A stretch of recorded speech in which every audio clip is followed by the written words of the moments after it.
Welcome, students, to Monk Meditation, the show about monks in the world of Warcraft. We got big news in the Monk Meditation world. We now have a gnome in the cast, and we'll try to figure out exactly how to evaluate healers. This is Monk Meditation, episode 14.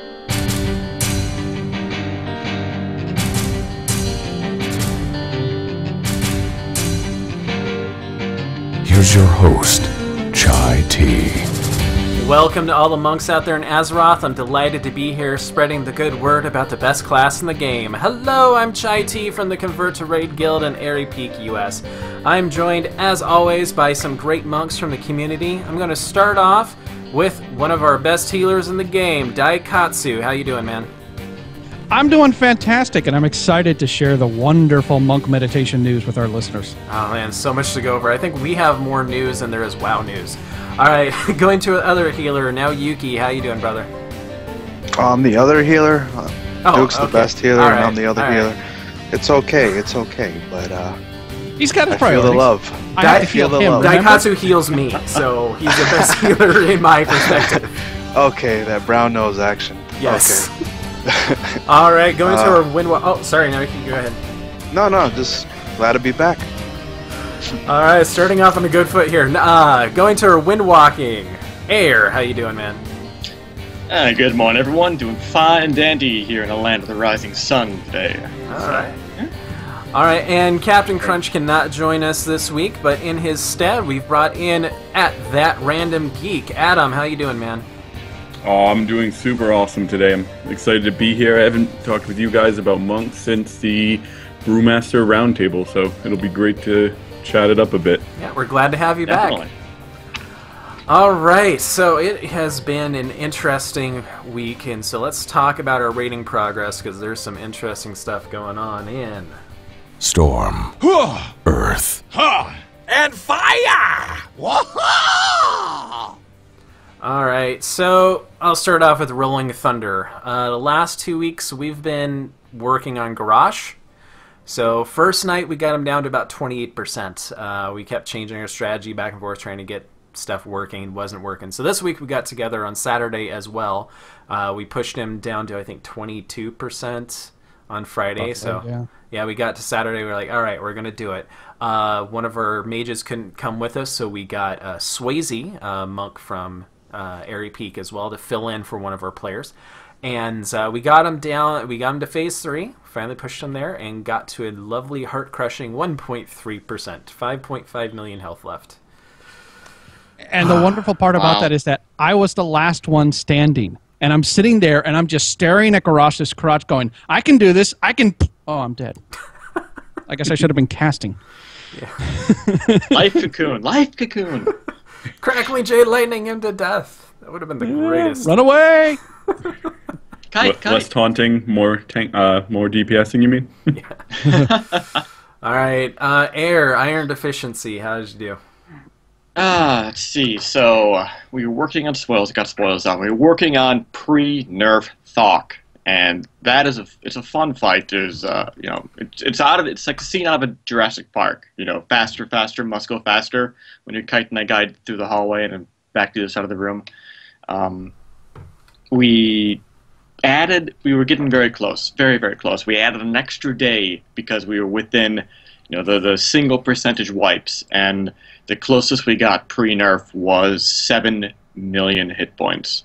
So, came back, very next reset, cleared, one day cleared up the Thok in a couple hours, and post-nerf Thok, 3 polls, he was down. So nice. I guess that nerf was well placed.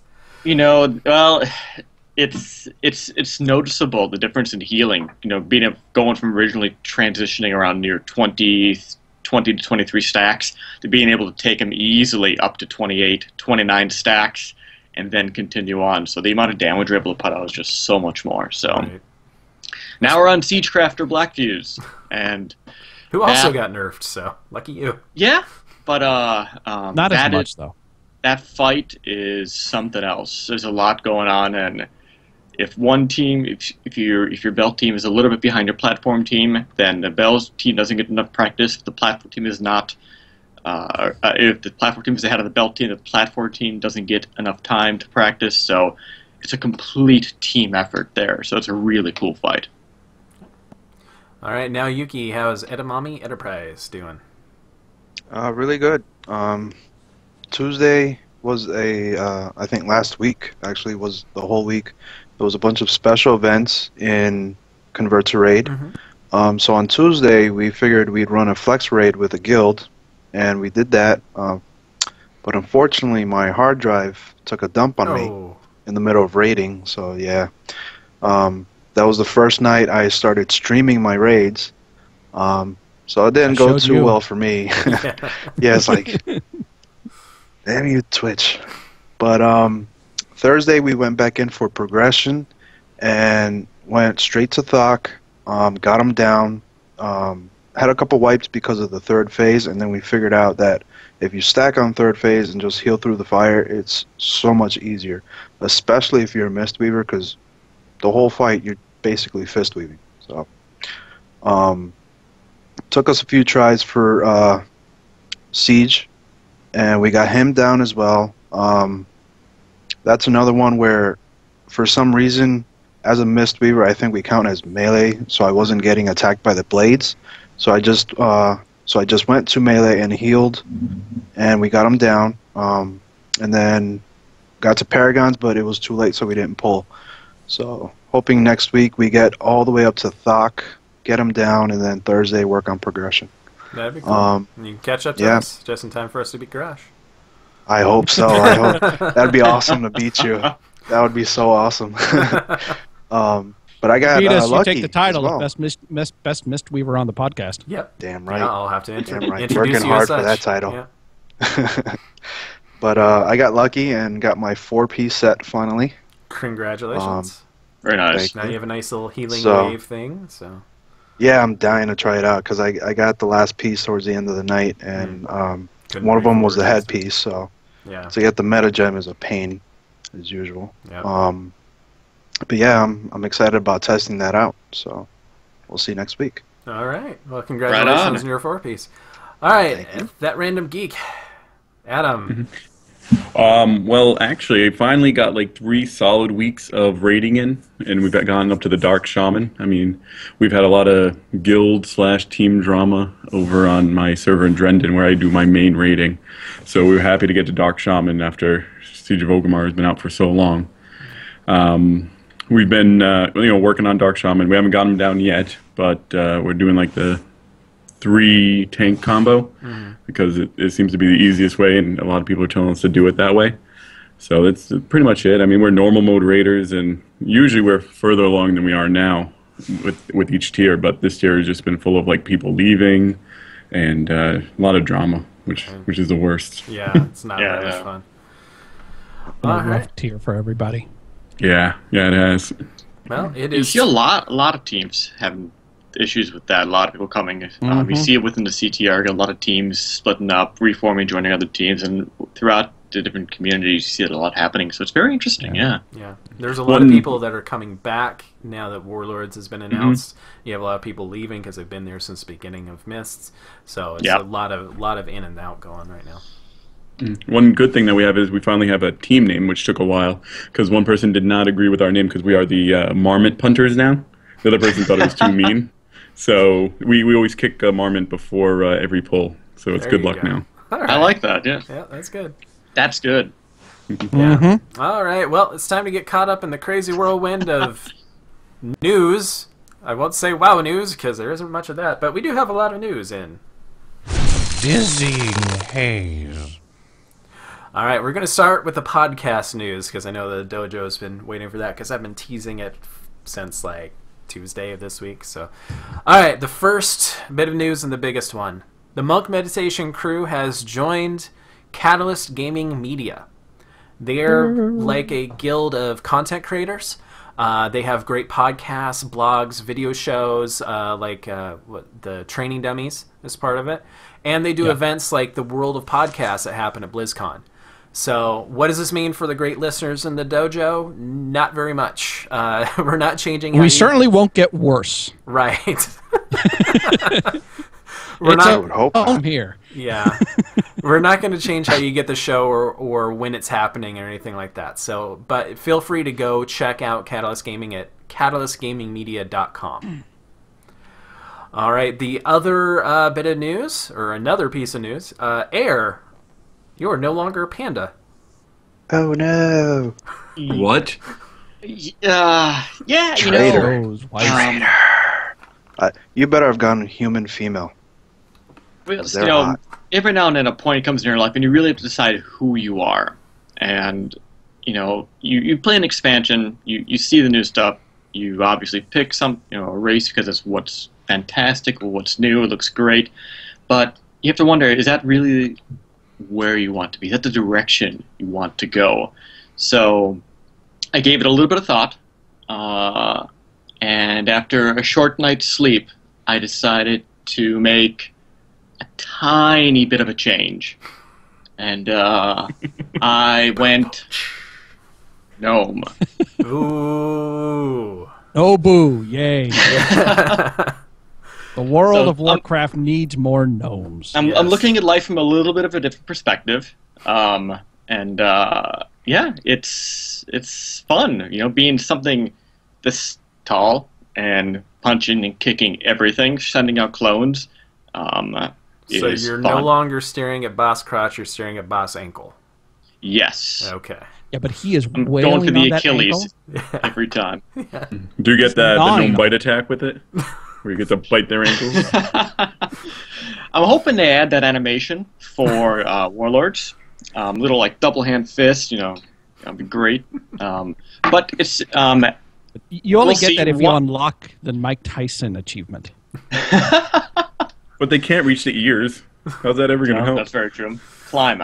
It's when you're rushing around like that, you feel like Yoda as a monk. It's fantastic. So, no, it's we'll see how the racials change in Warlords. We'll see how everything else changes, everything else looks. There's still a chance, after this foray into the little world, I will change back to Draenei even. So who knows? It's Did just you go something male or female?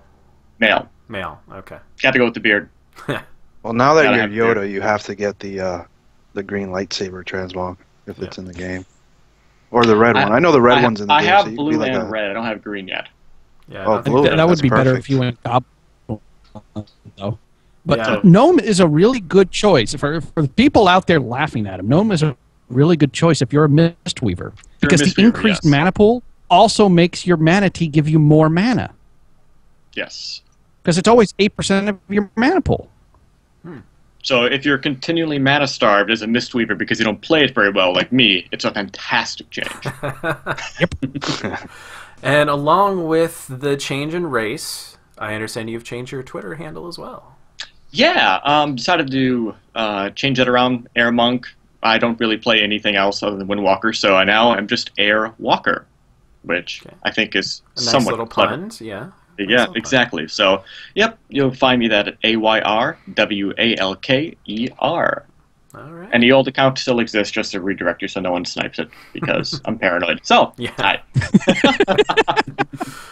All right, and this is a week of change. We have another change as well. So our email, which used to be monkmeditation@gmail.com, still works. You can email us there if you want to.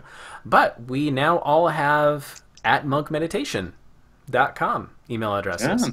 So you can reach the show@monkmeditation.com and Chai Teas at chait@monkmeditation.com, etc., etc. So, It's all very logical. yes. And Captain has some news to share with us next episode as well.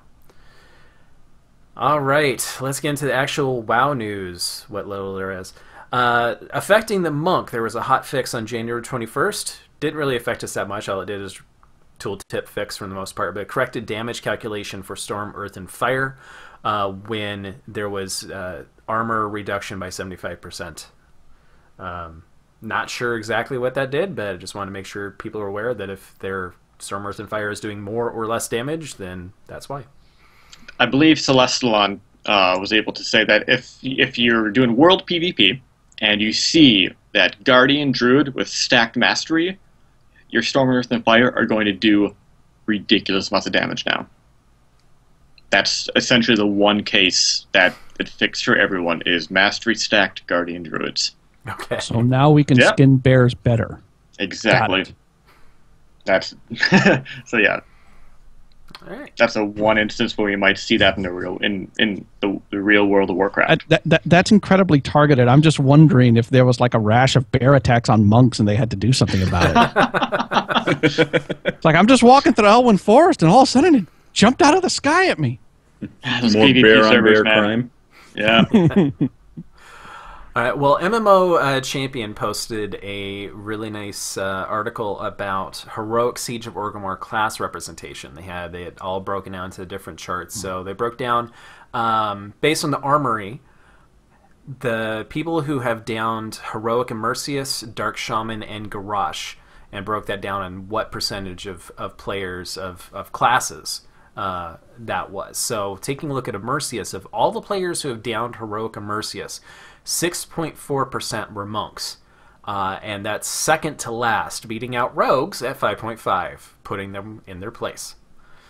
So, top one was druid by far, at about 12%. So they can do all the things. Right. It's like, what do you need? I can do it. Yeah, exactly. All right, when we go to Dark Shamans, again, Monk is second to last, 6.6%, beating out the Rogue at 5.8%. And for Heroic Garrosh, Monk is second to bottom, again at 6.6%, staying nice and even. But this time, the Rogues beat us out, but we beat the Death Knights out, 6.2%, which was, I found that kind of intriguing. But yeah, Monks were pretty steady across the board. Seems like if you start heroics, you're going to finish them if you're a monk. So, yeah, and our placement isn't too surprising. Sinwise has been having a great series throughout the expansion, where he's been tweeting out the breakdowns of the different classes by population, and have consistently been in the back. Mm-hmm. Just because we're a new class, not a lot of people wanted to re-roll us. Mm-hmm. Cataclysm. I mean, I think everyone in Cataclysm had at least half a dozen alts at max level that they were raiding with at the end of Siege of Orgrimmar, so no one really had time in their bandwidth for a monk. You mean? So it doesn't really surprise me Dragon that these Soul. numbers are here in Dragon Soul. Yeah. It doesn't really surprise me that the numbers are where they are, but yeah, the fact that it's only 6.4 at Immersius and 6.6, that's a rounding error. Right. Yeah. Yeah, but there's some big movements in other classes, like the Warlocks. Like Warlocks are incredibly popular at Garrosh, but not so much anywhere else, it seems like. And the Rogue jumps up quite a bit, but we stay nice and steady. But yeah, like I said, because we are the newest class and we didn't start at 55, we're not a hero class, so We also didn't start incredibly overpowered like the Death Knights did. right. They balanced us very good at the start, so it wasn't. You actually had to be skillful to play the class. Damn you. So, yeah, any thoughts on that, guys? I just agree with everything you guys said. I mean, you're looking at the Death Knight. It's like everything. That's I a was gonna moron. say. I'm like, I'll make a point, but like you said, we weren't overpowered, so nobody really pushed to, get up to level. They just wanted to play the Panda starting zone or race change to Panda. So I'm curious what the race distribution would look like, actually. I know a lot of people that switched to Panda. I don't think I've seen that everywhere. I'd love to see that. Yeah, the race distribution would be good. Because the pandas are just, their animations, they did so well with it. And Man, you see a fat panda walking down the road, he just looks so happy with his gut bouncing in the air. It's just, that's the happiest bear I've ever seen in my life. yeah, it'll be really interesting to see in Warlords what happens to the race. I bet we just see this nice little graph of pandas going up, and then they're just going to dwindle back down. It'll be about even, I would say, because all the other races... And here those come nice the numbers. Draenei. You're right. For a lot of people, it seems like that they rolled a monk to try it out. But as far as rating, there's always a big, monks are always...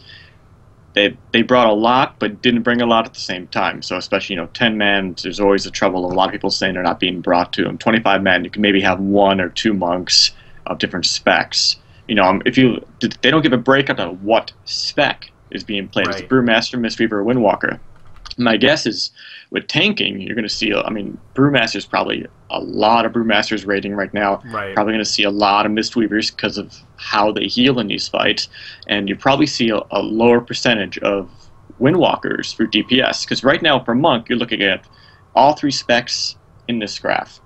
Rogue, you're seeing the only DPS specs. DK, you're seeing DPS and tank. So, it'd be nice to see the breakdown of among DPS specs, this is what you see. Among tanking specs, this is what you see. Yeah. Yeah, I think that would be really different. I don't think it's actually possible for them to do that because of how the armory works, how you can have dual spec and everything like that. So I don't think that's possible for them to do, unfortunately. But maybe that'll be something with, Warcraft logs or World of Logs. That might be something they can break down. Because, that would make sense of why you'd see, a high representation of monks as a whole compared to, say, one of the peer classes, hunter or rogue especially. So, yeah. And I'm not really surprised about the spike of rogues at the end, especially with all of the ads coming off in Heroic Garrosh. You definitely Smoke want bomb. Fan of Knives. Smoke bomb. Yep. Yeah. All right. Well, it's now to keep your spirits up while the world changes around you in... The sky is falling! The sky is falling! Uplift. Don't worry, I'm sure it happens to other monks too. All right, at CF_SS on Twitter asks Celestalon, any plan to give Mistweavers a ranged damage-dealing chi dump for use with Crackling Jade Lightning? So, get a ranged DPS monk. Celestalon responds with, not very likely.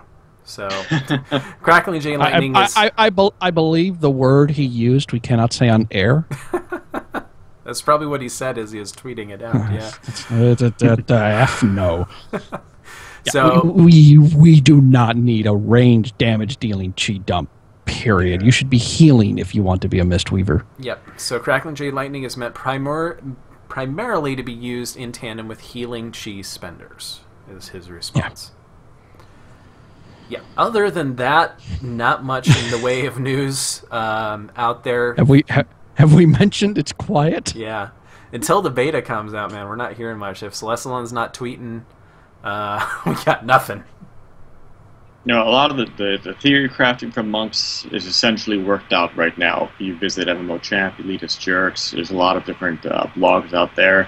So the people are still trying to nail down exact numbers for a lot of stuff, but really, as long as there's not a lot of new things coming out from those communities, it looks like we're pretty settled finally into kind of what we have, which is nice.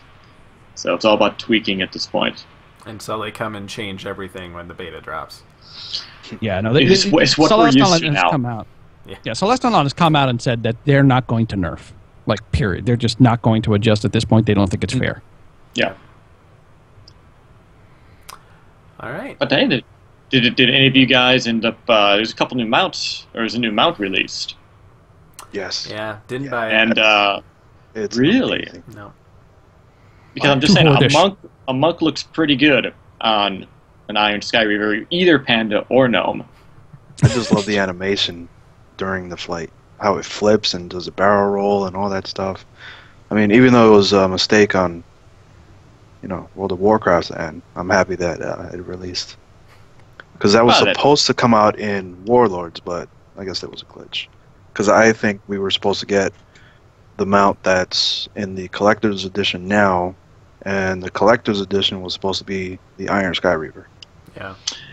I don't think it was supposed to be that. Both sides for that, this is nothing's official been said, but we can put on the hat. It was just like at the end of Cataclysm when they released the Heart of the Ancients. Right.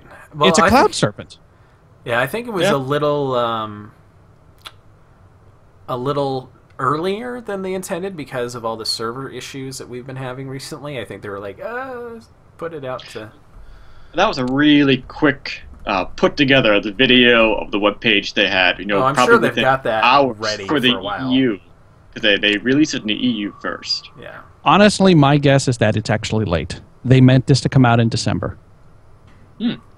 And they I wish that everyone's on Mount or vacation. the We can't beta? release it. It's not done yet. We can't release it. Everyone's on vacation for 2 weeks, so we'll release it in January. I mean, it came out the week after everyone came back. Yeah, I mean, I never spent any money on mounts, so I wish that was the mount that was part of the collector's edition.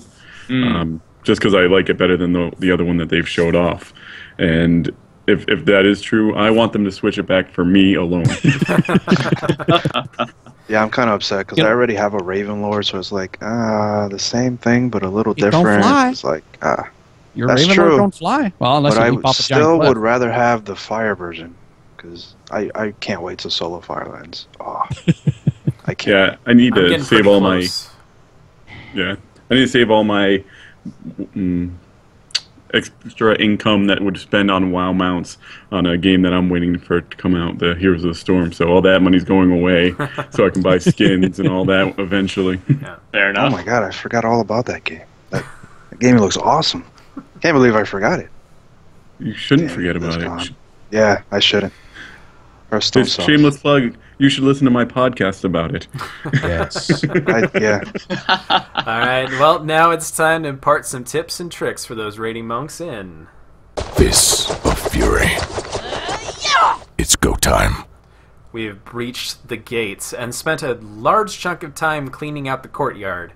Blocking our way are a pair of shamans that have twisted the elements to their will. It's time to take on the Dark Shaman.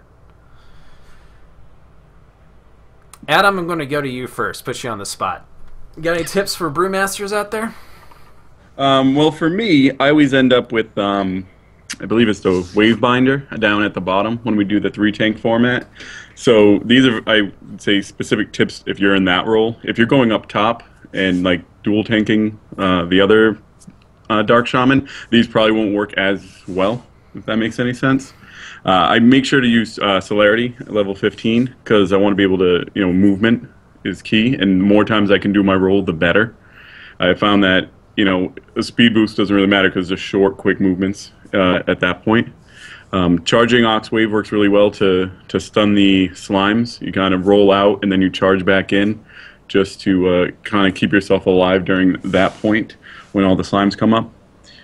Over at level 75, I think that it really depends on your healer, which one to choose. I have a druid healer who is completely broken. I don't know how she puts out the DPS, the healing that she does. So when I have her, I tend to use healing elixirs because I never can find a time where diffuse magic to save myself from the magic damage coming out really works. So for her, I'll use healing elixirs. But if I have another healer, I use diffuse magic because of the slimes when they explode, because when I'm down there, you're taking a lot of that kind of extra damage, and depending on your healer, like I said, take a look, talk to your healer, see what they would prefer as well. And then for the last talent, I like Rushing Jade Wind because it kind of helps with the DPS on the slimes. A lot of this is me choosing based on the me having the slimes around me, opposed to really worrying about what the boss is coming in. If that makes any sense to you guys.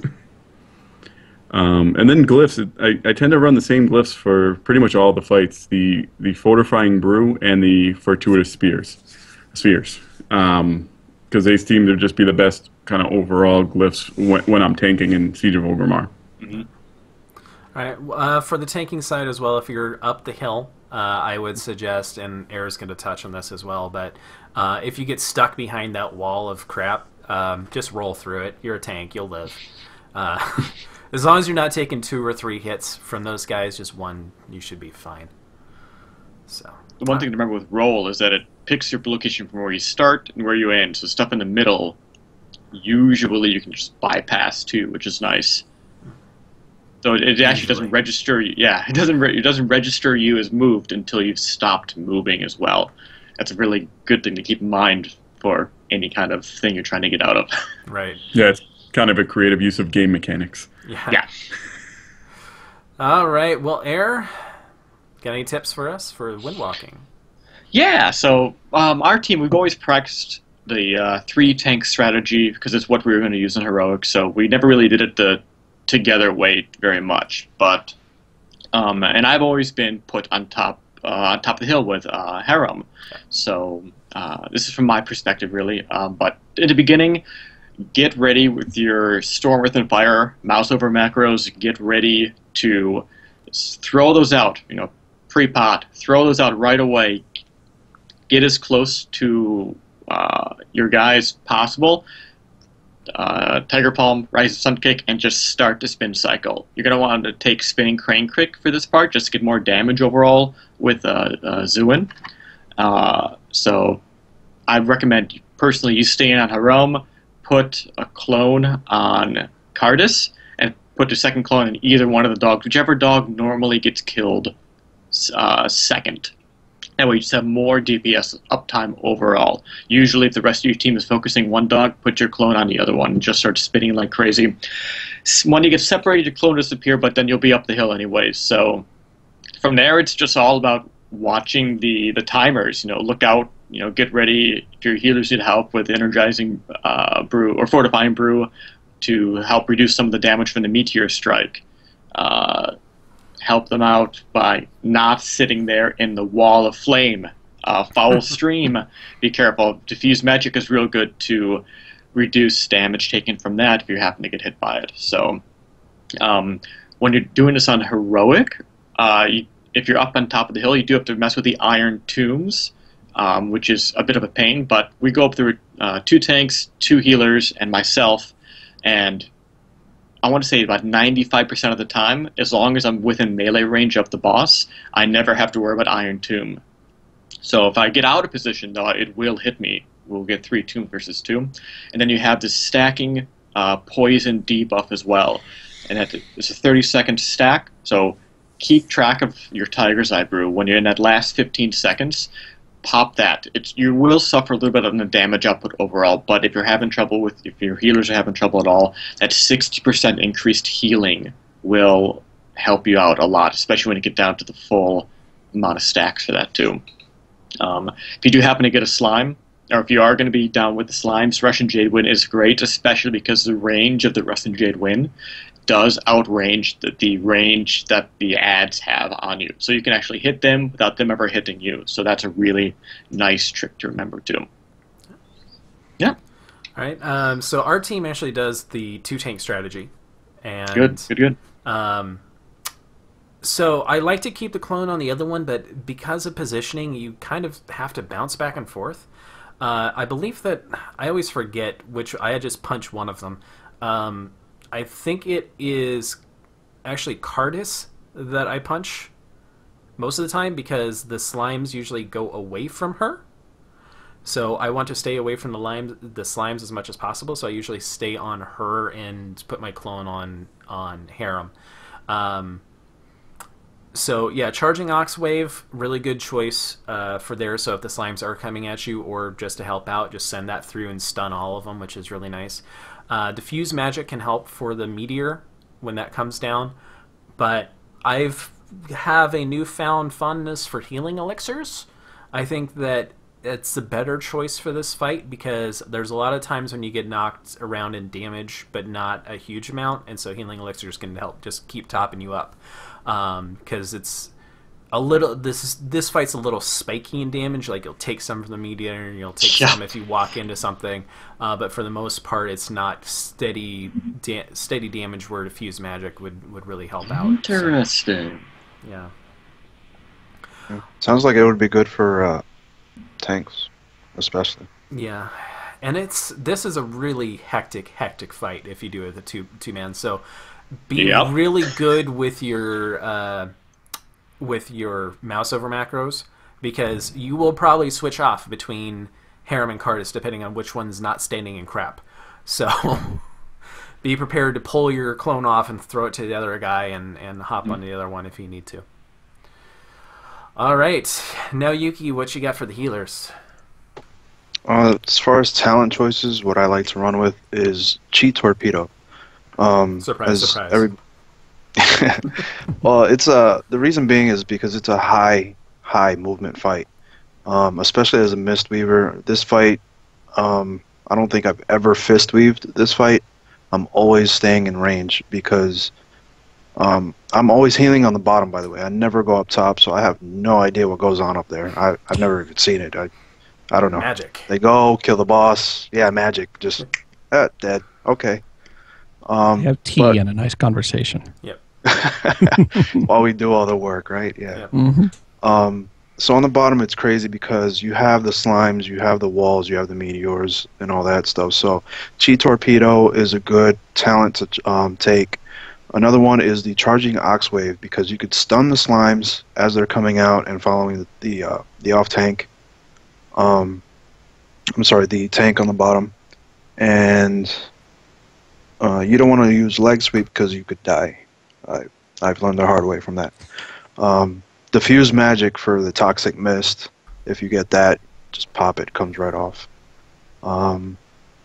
Duke, you want to cover the glyphs?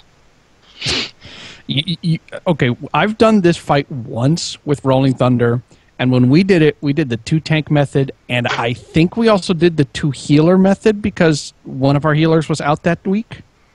And so this is what I remember of the fight. Oh my god, there's poison over there in the fire. He's gonna die. God damn it, what's going on? It's meteor. What the fuck? Heal everyone. And the fire's going everywhere. Where am I supposed to run over there? Okay, I'm running. Where's he going? Why? I'm going to go over there. Okay. What? They're dead? Really? That's So pretty what good you're saying is thing. I've been doing No. it wrong. That's what I Okay. remember the one time I did the fight. All right, now Sounds Yuki, why like don't you fun. handle the glyphs? Okay, I'll handle the glyphs. Again, it's a high movement fight. So Zen Meditation is perfect on the move. You pop it if your raid is taking a lot of damage. It's very good in 10-man. I'm not sure about 25-man. You might want to go with another glyph. Enduring Healing Spheres, I normally don't go with this one, but it's a good choice if, because Renewing Mist is a must, and whatever your third glyph is. But the ball's everywhere. Since everybody's moving all over the place, they'll just pick up a ball as they're moving with the tank and the boss. But yeah, it's really healing intensive fight if, like, towards the end, like the last 20 to 10%, as Duke explained. A lot goes on in this fight. So Yes, this is movement. probably the most hectic fight besides maybe Yeah. Klaxi, but I think even this is more hectic than Klaxi. I think this Yeah, is one there's- of the Arc, we did that. a lot to watch out for. I mean, like I said, it's the walls. It depends on where the tanks position the walls. It depends on when the foul stream comes out and the foul slimes come out, how your Charging Oxwave is going to cast. And you have to do it at the right time, because if you pop that and somebody dies and you feel like crap because you didn't heal, right. and you're trying to stun slimes, so So just got to pay attention to what you're doing when the entire do time. you target your revival? Uh, When people are low on health. yeah. Pretty much. I mean, Which seems to be just about any time. yeah. I just. Oh, okay. Half the raid's If they're on almost dead. fire Revival. and poisoned and on the boss, at that point, revival might be an option. If it's Yeah, I mean- if it's just one of those three, we call it a day, natural day. On that fight, I just pop it on cooldown. Basically, I'm like, oh, revival, boom, they're Yeah, up. Oh, damn, I don't have it, and then I have to heal my ass off until it's off cooldown. Then I pop it again. So All right, when I've been healing, I tend to target it for right after the meteor lands, because that's when the raid takes a large amount of damage. So just pop it right back, which is nice. I think my pally just popped Devo Aura for that. I'm not sure if it works or if he does that, but I don't really. Our raid doesn't really take a lot of damage from the meteor as much. Yeah, it's mostly the tornadoes. You have celestial object resist. All right, well, students, it's time now to meditate and expand our knowledge in Transcendence. The topic for this week is one that someone tweeted Celestalon on about 3 weeks ago, and I wanted to talk about this one. How can we heal, or how can we evaluate healing performance? I know. So, Does it the keep answer me is not alive? SCADA. No. It is not. No. It is not. Nope. All right, You now thought I was going to say SCADA. I thought you thought did. I was going to say SCADA. Yes, I did. Shame on you. Recount. The answer is recount. Yes. No, I'm joking. Are All right. I mean, Step it depends one, on a lot of things. Yeah. is the boss dead? If the answer Yes. is yes, your healers are doing their job. Pretty It much. really is that simple. That is the first step. Yes. Is the healer Is the healer dead? Is the boss dead? Okay, then yes, your healers are doing a good job. Everyone's alive. Yay, you got loot. Is my Yeah, health if the bar healer's always dead, then you're above doing a bad 90%? Then yes. Good. That's not always true. That's Oh. definitely not always true. I don't know about that. I'm a DPS, so if my health bar is not perfectly green all the time, then something is drastically wrong. It's not me. I stand where I stand. It's up to you guys to keep me topped off. I hope my I know ratings you can don't listen heal to this. yourself. Oh, Okay. All right, now Yuki, did you have a serious answer for this one? Yeah. Basically, just besides scout and recount, because that's just numbers, and it's not accurate, especially on a fight like Narushan, because it splits off. Same thing for DPS.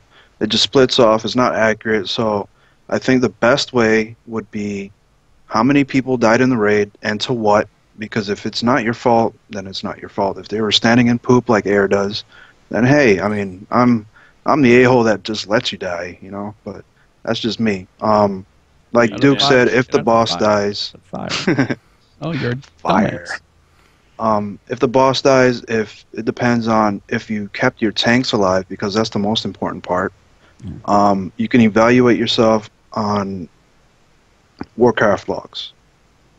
I believe that's the best way to evaluate yourself as a healer, to see what. How do I word this correctly? Brain fart. I'm tired. Let's talk a little bit about what you're actually looking for when you're deciding whether or not a healer is good. Yeah, that's a good idea. All right. Yes. The first thing that you want to see is how quickly do they run out of mana. The healing really is about mana management. The faster they run out of mana, the less they're going to be able to do. And the thing is, unlike DPS, healing really is a zero-sum game. There's only so much heal, then everyone's topped off. DPS can scale infinitely. That's why we can solo some of these bosses from like Ragnaros nowadays. But you can only heal so much. So, you need to evaluate two different ways. Are you evaluating a healing team, or are you evaluating an individual healer? If you're evaluating a healing team, then really what you're looking at is what is the output that is coming from all three, all five, all six of my healers. Because you're going to have healers that will go individually out of mana, chug a little bit, and move on. And they're fine, because they know, hey, these other five can cover me while it's quiet for these few seconds. So if you're evaluating a healing team, you're just kind of looking at what is the output coming when I need it. Because if you don't need healing, and the healers are just sitting over there going, well, I guess Smite, I don't know, Channel Jade Lightning, whatever, Crackling Jade Lightning, you know, if that's all they're doing, then you can't really evaluate them as a healer. At that point, they're pretending to be a warlock. Yeah. Mm-hmm. You know, as the raid leader for my team, I have one healer who I've been raiding with for like 3 years right now. So the way that we evaluate kind of new healers that are coming in, which has been, you know, kind of common in terms of my raid team, is how stressed out she is on each individual fight. You know, because she feels as though all the healing is her job and that she should be able to one heal everything. So when we bring in good healers, you can tell that she's having more fun. She's enjoying it a little bit more, you know. So it's kind of like you can kind of tell how they are based on, you know, kind of their attitude while healing sometimes as well. Yeah. So as a raid leader at Rolling Thunder, it's I've got 3 different classes doing heals, and each one heals in different manners. Like, I can't compare Daikatsu's healing to our Shaman, because they're for different situations. And so, like, I know Duke's numbers aren't going to be as good because he's also doing damage half the fight. So I have to kind of compare that in as well. So you have to really know the classes and know what they're capable of and know what their strengths are. Like, I know AoE healing is our Shaman's greatest strength.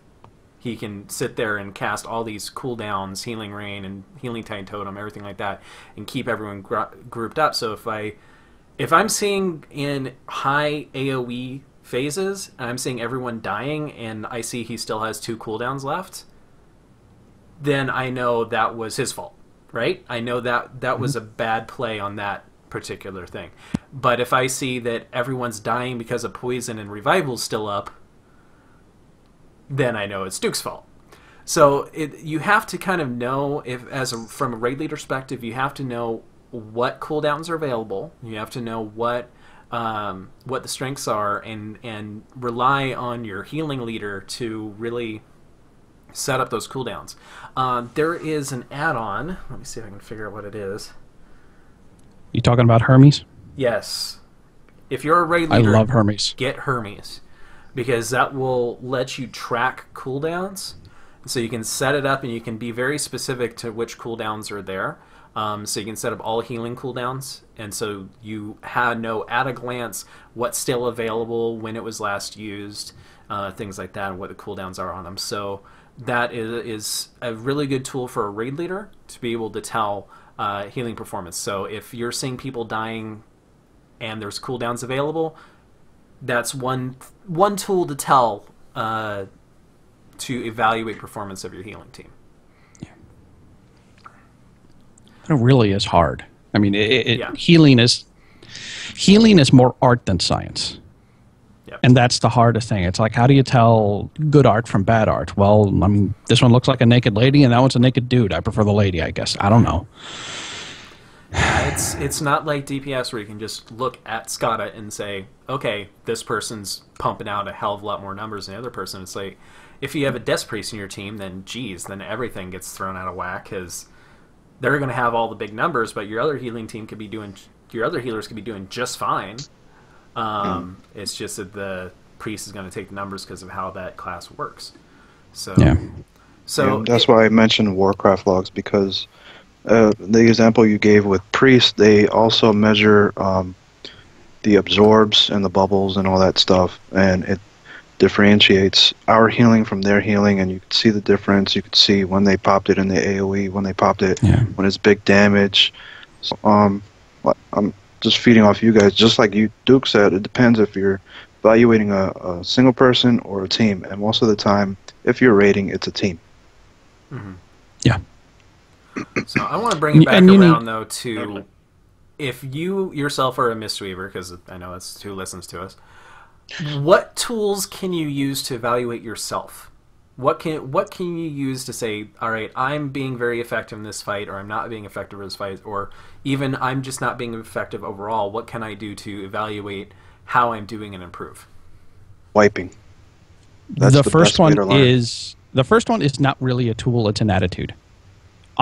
Be honest with yourselves. Know when you messed up. Mm-hmm. We had a situation like this when we were doing Garage, and we decided to try to two-heal it, me and a Paladin.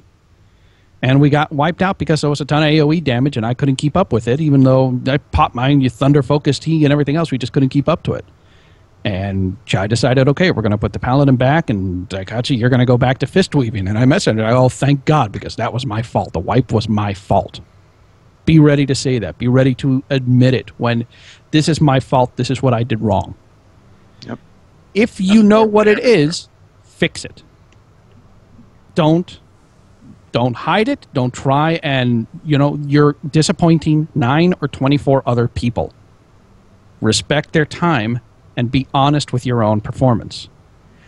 Now, if you're unsure, you've got World of Logs, even though I still recommend you go to Warcraft Logs, and you've got that tool as well. You've got SCADA. You've got Recount. If you're looking for why someone dies, there's the death report. What is it? Acarus death reports? Fatality works as well. Fatality works as well. There's all sorts of ways for you to know, why did this person die? And you go down the road. Why did this person die? Because typically the first person to die will cause the wipe. Mm-hmm.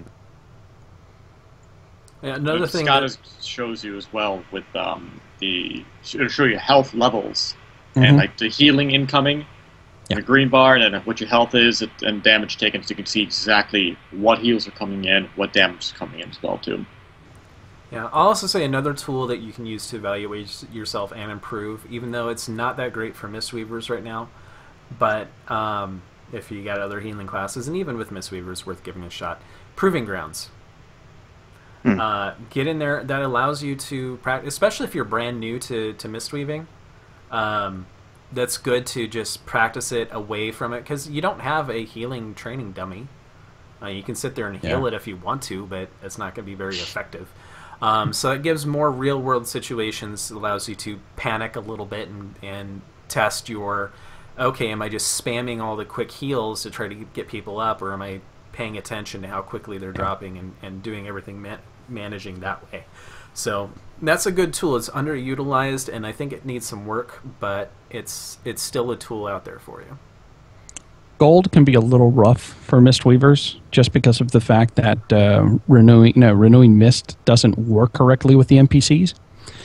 But just about any Mistweaver that has aspirations of raiding should be able to achieve silver. They really should.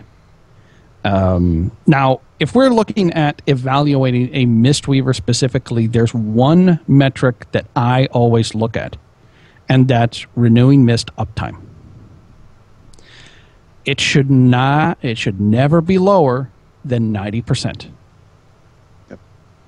Renewing Mist should be out there ticking 95, 97, 98% of the time. You're going to miss. It's going to happen. I'm not expecting 100% out of anybody.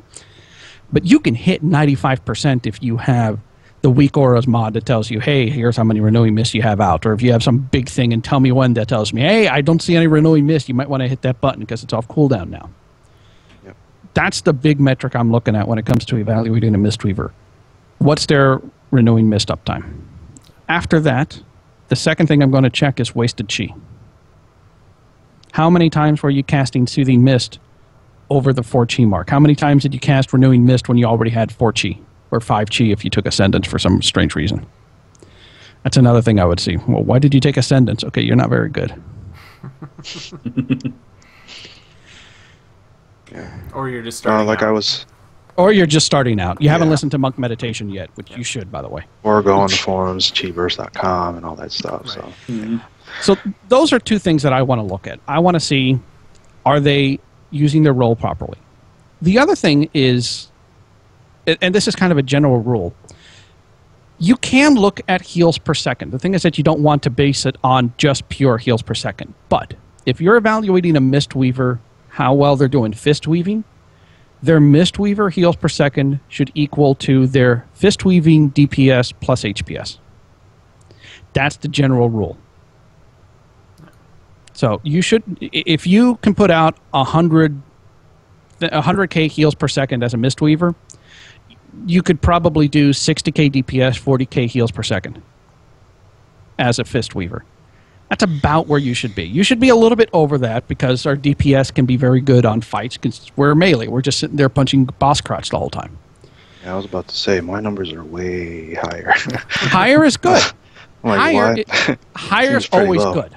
Yeah. Higher is always good, but it should be at least equal. Yeah.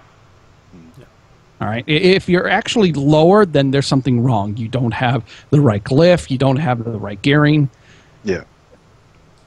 So another tool I'm going to throw out there is the Chi Burst forums, because there's actually a forums for each spec. So if you go into the Mistweaver forum, they have a Check Me forum where you can dump your armory and Warcraft logs, and people will scour that for you and say, okay, here's something you could do different at this location. So that's something out there as a tool for you to improve if you feel like you're having problems in certain fights. So, dude, what? You should actually throw up that log when you were 2 healing. Throw that up there along with your armory and see what they come... No, I'm serious. See what they come back with. Oh, God, I don't think I want to do that. It's like, hi, I'm Daikatsu from Monk Meditation, one of the Mistweaver experts. Tell me how I suck. I'm sure there'll be a lot more polite I than that. already get that from my raid leader. Oh, the raid leader sounds like a jerk. All right. Well, it's time to travel now to the Peak of Serenity, the home of all monks in Zen pilgrimage. Monks, assemble! All right, if you have any questions out there in the dojo, hit them out there while we go over everything here. All right, so the first thing I want to go over is we're bringing back the all-monk meditation flex team. And Chi-Burst is actually going to be running one as well. So I'll be running one Alliance side, and that's going to be Saturday, February 8th at 10 a.m. Pacific, I think? No. 8 a.m. Pacific, 11 a.m. Eastern 9 a.m. Pacific. What? Really?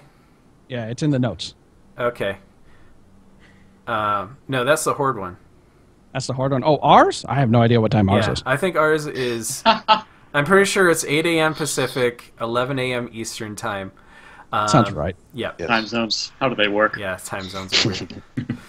All right. Just go back to beats. The Horde side is going to be running that this coming Sunday, at noon Eastern, 9 a.m. Pacific time. And so you can find both of these at Open Raid or going to the Chi-Burst forums. Now, these are for North America. North America only. There is a EU one. They're talking about doing an EU one. So I didn't see a link to that yet. But if you're interested, go to the Chi-Burst forums and post your interest.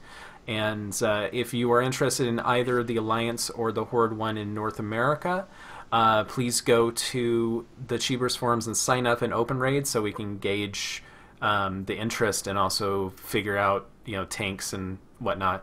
So the Horde one, I know they're going to do either Flex or LFR, depending. If we have to for the Alliance side, we will do LFR, but I'm hoping to run Flex. I'm looking for 520 item level. But if you know the fights really well and you're familiar with the monk and bringing all at 510-ish, that'll be fine as long as we don't have too many like that. You're not hosting a 545 plus eye level flex? No. No, I want them to carry my little monk. No, it's fine.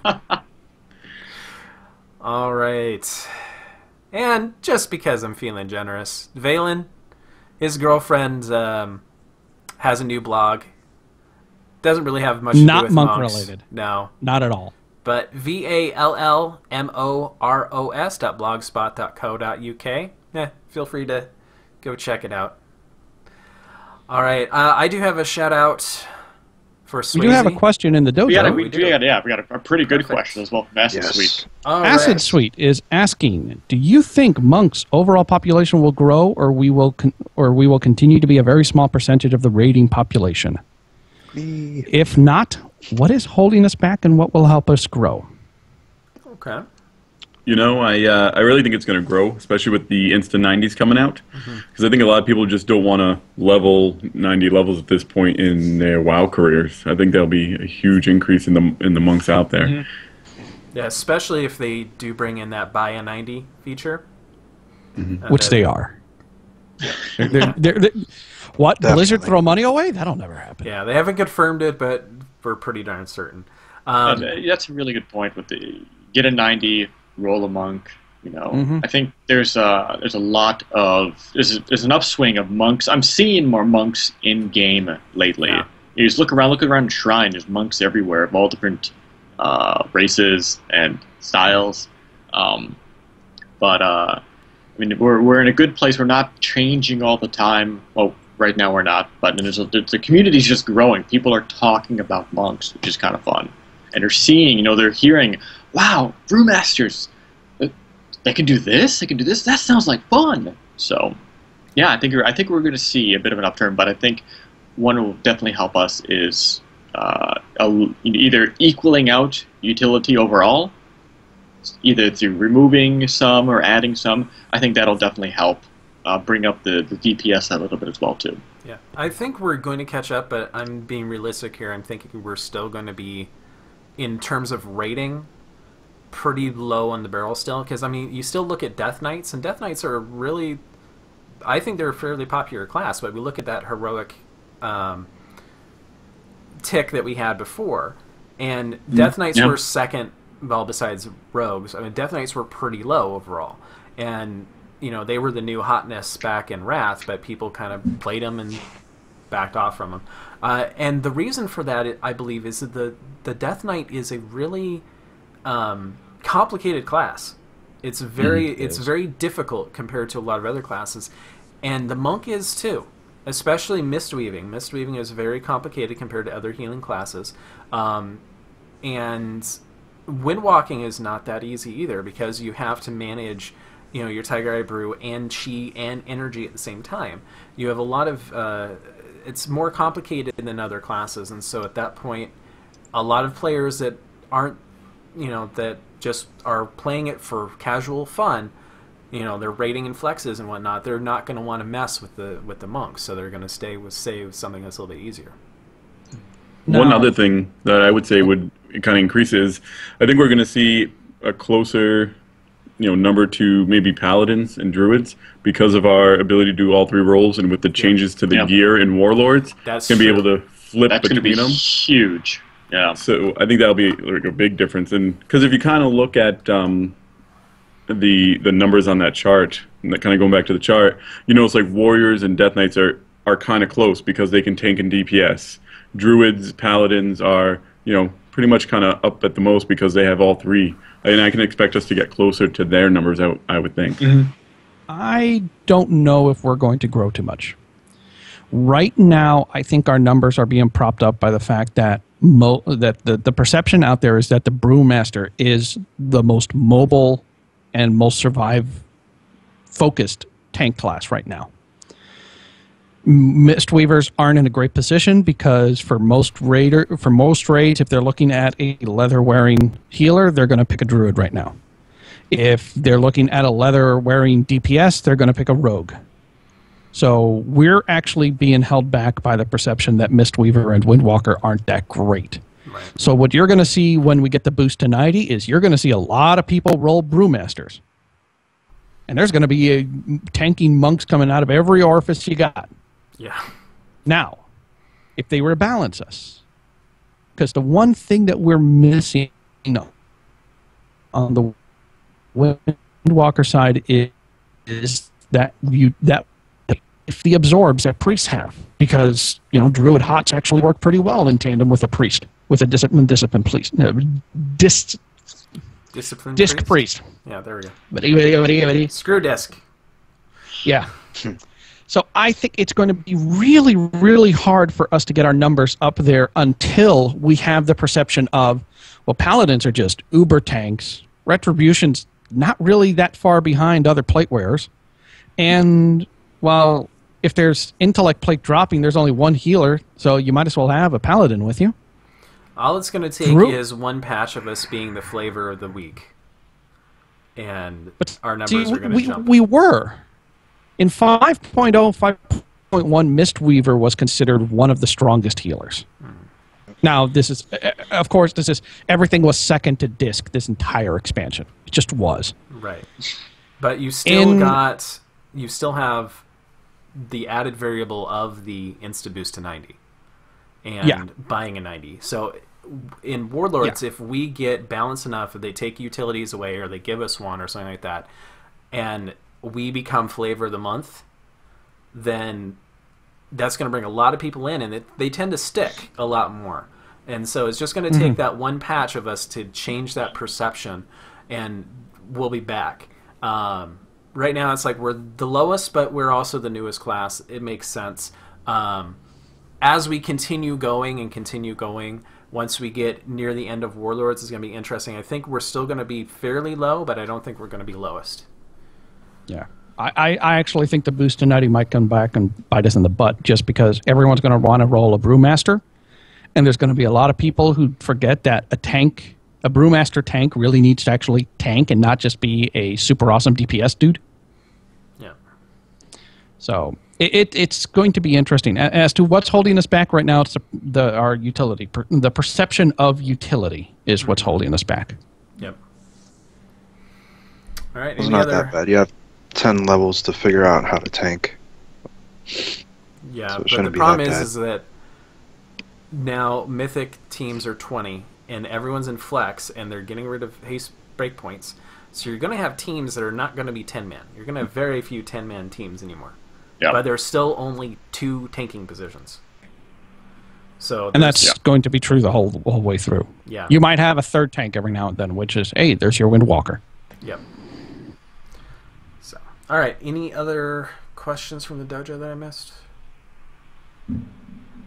There was one there about Yes. why brewmasters are always streaming, and it's the same question because right now the perception is brewmasters are freaking awesome DPS dudes. And there's a lot more brewmasters than there are other types of monks in the high-end raiding guilds like Method. So, Precisely because of the DPS they put out. right. I mean, that's it. You're not lacking by having a brewmaster tank. You actually gain a DPS slot. Right. All right. Well, I have a shout out for Swayze on Airy Peak US for coming in and helping us wipe on Garrosh. He did great, except for when he died horribly. Pulled on aggro. Pole. Swayze's good stuff. I think he runs with the Siled Senate, the normal 25-man team on CTR. And I had a chance to play with him in the past before. He does a good job. It's good to see him running with you guys. Yep. Yeah. No, he knows his stuff. I've run with him before, some flex runs and things like that. He's a fantastic tank and a good DPS. All right. Anyone got any other shout outs? Or Adam, any plugs? Any plugs? Yeah, I'll plug my my podcast. I do the Nexus podcast on Friday nights over on twitch.tv/Heroes of the Nexus. It's a Heroes of Storm podcast. You know, we're kind of getting in there, talking about it before the game comes out, praying a beta comes at some point in the near future. Otherwise, your news is going to run real strong. Yeah, luckily there's 18 heroes that we can talk about. We talk about lore and we talk about skins a lot because it's fun. Very nice, very nice. All right. Any shout outs at all? Go once. Shout out to all my friends out there in the little world of gnomes. I'll see you guys in game. Ah, you're a tall one. Unless you're behind a mailbox.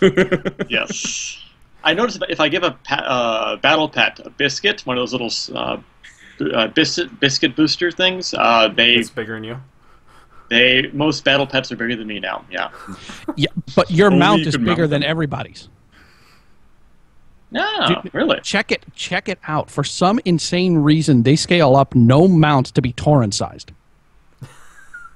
I'm okay with this. Totally okay with this. Man, now I have to make a monk to see unmonk a gnome to see that. It drives me batty because my wife plays a gnome mage, and it doesn't matter what. If we both have a mount, hers is like just slightly higher than mine, and it's like, but you're not even at eye level. She's still at my shoulders. All right, guys, I think it's time to get our furry butts out of here. But first, let's go see those awesome 5-star reviews. Naoki, did we get any this week? Yes, we got one from Taco Power. Taco Power! Great. He says, great monk podcast, end of story. Sunnier is definitely missed though. The female variable balanced the show a lot. Yep. Wish they would talk a bit more about non-raiding adventures in Monkland, example, world content, PvP, arena, soloing old raids, professions, etc. P.S. When is Coltrane guest hosting? We've been trying to get Wakfu in here for a while, but unfortunately his schedule doesn't mesh very well with ours. Speaking of PvP, we are still trying to get that PvP roundtable going, so if you PvP or know someone who does, reach out to them and have them reach out to us. Please do, yeah. Alright, well, that was it for the 5 stars, right? Alright, so please... US, yes. Alright, please rate us on iTunes, subscribe on YouTube, or on twitch.tv. As part of the Monk community, if you have a blog, website, or person you want to see on the show, please reach out to us via email at show@monkmeditation.com. The Monk community is the best one in the world of Warcraft, and we want to showcase it. Duke, how can the dojo best reach us? Well, you can follow the show now at monk_meditation, and that'll just get you all the news about this wonderful podcast. You can follow Chai Tea individually at WowMonk. Follow Naoyuki at Naoyuki_CTR. Air can be found, for those of you who weren't listening at the top, at Airwalker. I can be found at Daikatsu CTR, no underscore. And Captain Crunch can be found at KPTN Crunch. All right, thank you everyone for listening. And also you can follow our guest, Adam, at Geek of Random. Thank you all for listening. You can watch us live in 2 weeks on Monday, February 10th at 5 p.m. Pacific, 8 p.m. Eastern Time, or 100 UTC, at twitch.tv/wowmonk, or you can also catch us after the fact at iTunes, Stitcher, Twitch, YouTube, and monkmeditation.com, where you can support the show for bringing you the best monk discussion on the interwebs, and even do it with Bitcoin if that's your thing. Monk Meditation is part of Catalyst Gaming Media. For other great gaming blogs, podcasts, and events, visit catalystgamingmedia.com. That wraps up this episode of Monk Meditation. May your brews be strong and your heart stronger.